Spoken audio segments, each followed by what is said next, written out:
Thayyib, bismillahirrahmanirrahim. Assalamualaikum warahmatullahi wabarakatuh. Kaifa halukum? Alhamdulillah bi khair, syukron. Naharatu sya'idah mubarakah. Mada darsunal an, darsunal ana al-lughah al-arabiyah. Apa kabar anak-anakku yang Bapak cintai? Mudah-mudahan kalian selalu dalam lindungan Allah Subhanahu wa Ta'ala di tengah pandemi yang masih belum berakhir. Mudah-mudahan kita diberikan perlindungan dan kesabaran tanpa mengurangi semangat kita untuk belajar. Kali ini kita jumpa lagi di materi yang kelima di Durusul Lughah Al-Arabiyah. Sebelum kemarin ada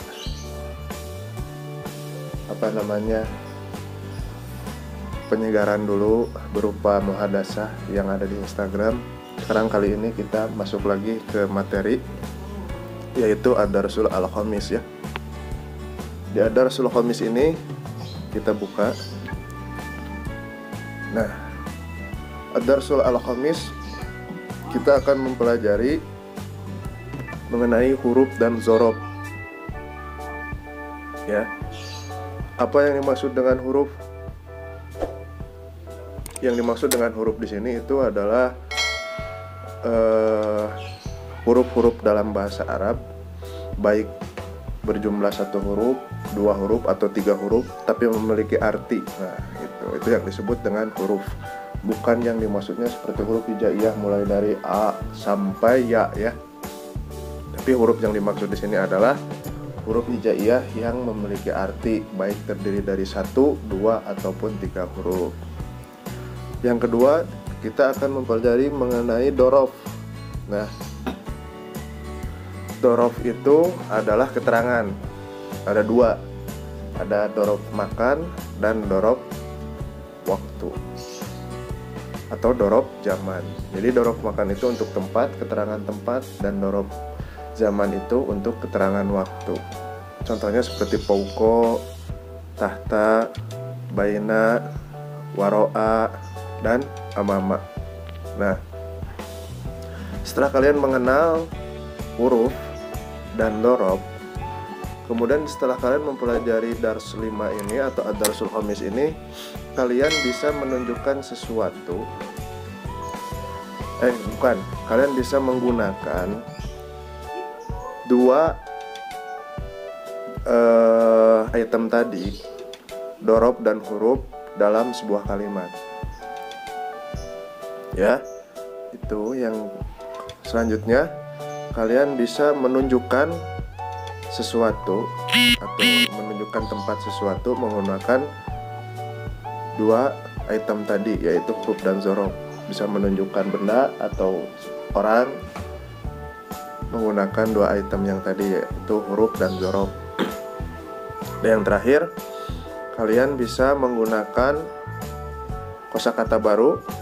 Kalian bisa menggunakan kosakata baru, baik membaca ataupun menulis. Ya, jadi kalian bisa mengucapkannya dan bisa menulisnya dari kosakata baru yang akan kalian dapatkan di Ad-Dars Al-Khamis ini. Kita lanjut pada mufradat atau kosakata baru. Di sini ada 1, 2, 3, 4, 5, 6, 7, 8, 9, 10, 11. Ada 11 kosakata baru yang akan kalian dapatkan di Ad-Darsul Khamis, dan Bapak harap kalian bisa menghafalnya dan menggunakannya dalam percakapan sehari-hari. Terus melatih tiap hari. Mulai dari yang pertama.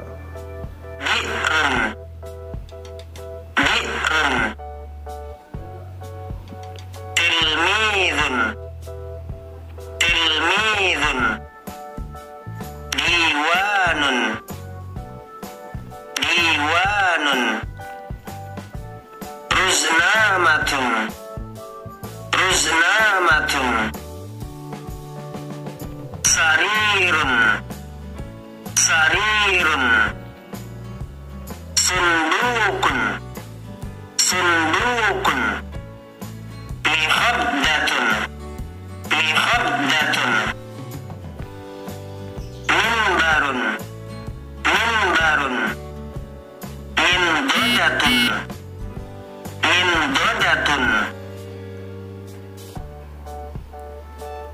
wisadatun, wisadatun.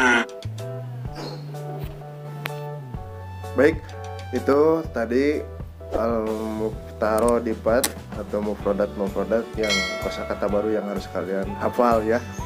Artinya sesuai dengan gambar yang ada di sampingnya. Kalau ada yang tidak paham itu gambar apa, silahkan nanti komen di bawah ya. Lanjut pada amsilah atau contoh kalimat. Imla'il ihtimama wa fahim al-jumlah ala sabilil misal adna. Al-jumlatul ula atau kalimat yang pertama. As-saburah wal maktabah wal kursi fil fasli. As-saburah wal maktab wa kursi fil fasli. Bukan maktabah ya, al-maktab. Maaf. Jadi artinya as-saburah papan tulis. Di sini ada ya tuh di gambarnya ada papan tulis saburah. Wal maktab meja, wal kursi dan kursi, fi fasli berarti apa artinya? Di dalam kelas. Nah ini fi ini adalah contoh, salah satunya adalah huruf ya. Contoh huruf fi. Fi itu berarti artinya di dalam, al-fasli kelas. Nah as-saburah wal maktab wal kursi fil fasli itu artinya papan tulis, meja dan kursi di dalam kelas. Betul sekali. Lanjut pada al-jumlah aslaniyah. Al-kurasah alal maktab. Al-kurasah alal maktab. Buku tulis di atas meja. Sesuai dengan gambarnya ya. Di atas gambar itu ada buku tulis. Kemudian buku tulis itu disimpan di atas meja. Berarti ala di sini sama contoh dari salah satu huruf dan artinya adalah di atas. Kalau yang tadi fi itu di dalam, kalau ala berarti di atas. Oh sorry, ini nih. Ala di atas. Yang selanjutnya al-maktab wal kursi alal ardi. Al-maktab wal kursi alal ardi. Maktab meja, wal kursi dan kursi alal ardi di atas lantai. Betul. Jadi meja dan kursi di atas lantai seperti yang di atas. Ala di sini itu adalah huruf yang artinya di atas.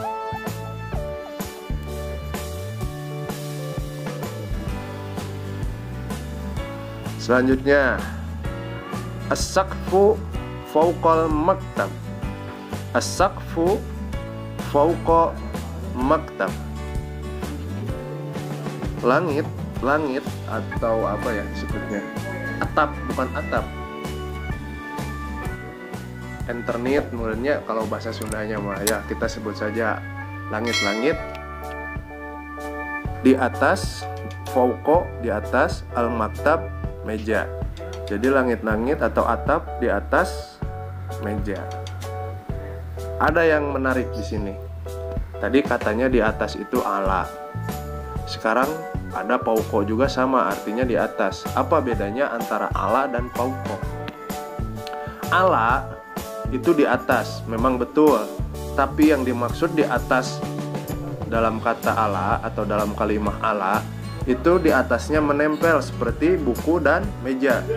Ini kan nempel ya, tidak ada sekat, tidak ada spasi antara buku tulis dan meja itu. Nah, kalau pauko itu pun sama ala. Sama dengan ala, yaitu di atas. Hanya bedanya kalau pauko itu di atasnya ada spasi. Nah, ada jarak antara langit-langit dan meja itu, ada jarak, tidak menempel seperti buku tulis dan meja. Itu bisa dipahami? Paham? Paham. Nah, thayyib. Kita lanjut kepada yang kalimat selanjutnya. Al-maktab tahta saqfi.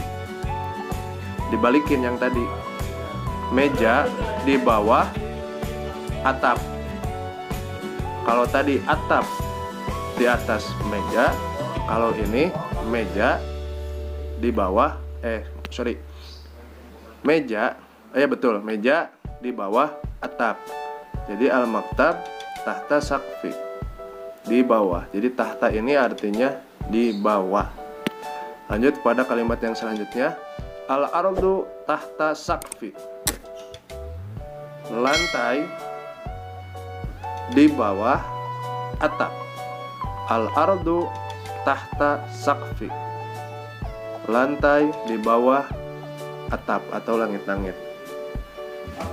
Yang selanjutnya, al-ardu wal maktab wal maq'ad was saburah tahta sakfi.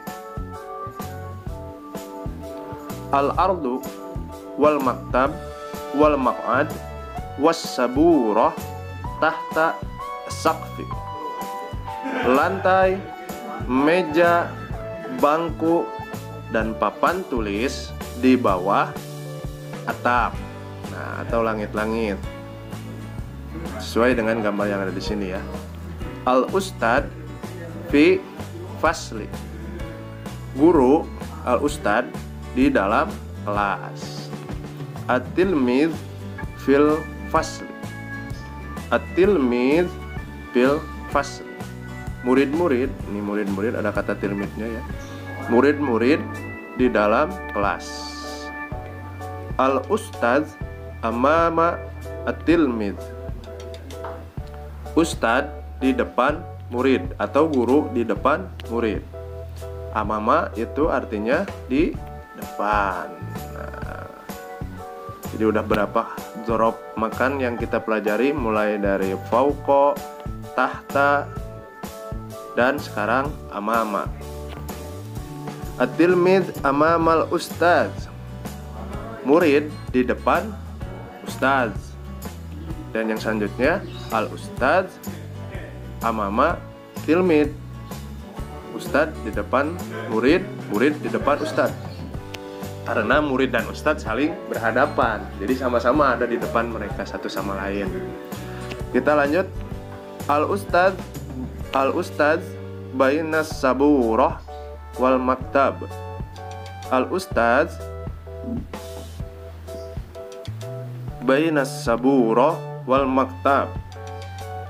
Jadi ustadz berada di antara, baina itu artinya di antara ya nih. Baina itu artinya di antara as-saburah wal maktab. Antara apa?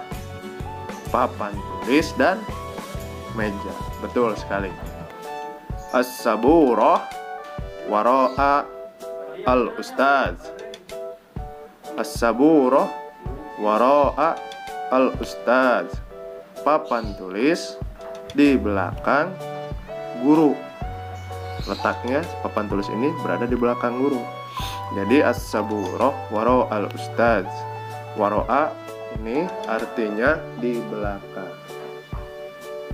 Baik, ini adalah jumlah yang akan kalian improvisasi, yang akan kalian pelajari, dan akan kalian rubah sesuai dengan nanti yang ada di tugas ad-dars al-khamis ya.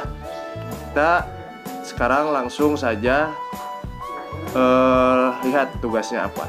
Nah, ini tugasnya, kalian melengkapi kalimat-kalimat yang ada di bawah ini sesuai dengan apa yang telah kalian pelajari di amsilah tadi. Contoh pertanyaan yang pertama Bapak bahas ya. Ainal kurosah, di mana buku? Aina itu artinya di mana. Sebuah pertanyaan untuk menanyakan suatu lokasi, benda ataupun seseorang. Ainal kurosah, di mana buku tulis? Kalian jawab al-kurosah titik-titik titik-titik, seperti yang ada di contoh tadi. Lihat gambarnya, buku tulis ada di mana? Oh, ini buku tulis ada di atas meja. Buku tulis itu bahasa Arabnya apa? Kurosah. Meja itu bahasa Arabnya apa? Maktab. Jadi al-kurosah di atas maktab. Nah, di atas apa bahasa Arabnya? Ingat-ingat lagi tadi di amsilah. Oh, di atas itu ada dua, ada ala, ada fauqa. Kemudian pakai yang mana? Pakai ala atau fauqa. Kalau ala di atasnya itu menempel, kalau fauqa itu di atasnya tidak menempel. Oh, ini mah menempel. Buku tulis itu dengan meja itu menempel, tidak ada spasi, tidak ada jarak. Maka yang digunakan di dalam tugas yang pertama atau pertanyaan yang pertama yaitu kalimat ala al-kurasa ala maktab. Nah, seperti itu. Begitupun yang selanjutnya. Silahkan dikerjakan seperti biasa, ditulis di dalam kertas lembar dengan tulisan yang jelas. Beri nama dan kelas, kemudian upload di link yang sudah disediakan agar tugas-tugas tersebut tidak berantakan dan tidak hilang. Itu bisa dipahami ya, bukannya Bapak tidak menerima lewat WhatsApp, tapi itu di lewat WhatsApp lebih riskan ya. Yang pertama, filenya tidak terjaga, yang kedua, dan bisa tercampur dengan file-file yang lainnya. Tapi kalau di link tersebut itu sudah di folder masing-masing. Tiap tugas 1, 2, 3, 4, 5 itu tidak akan tercampur.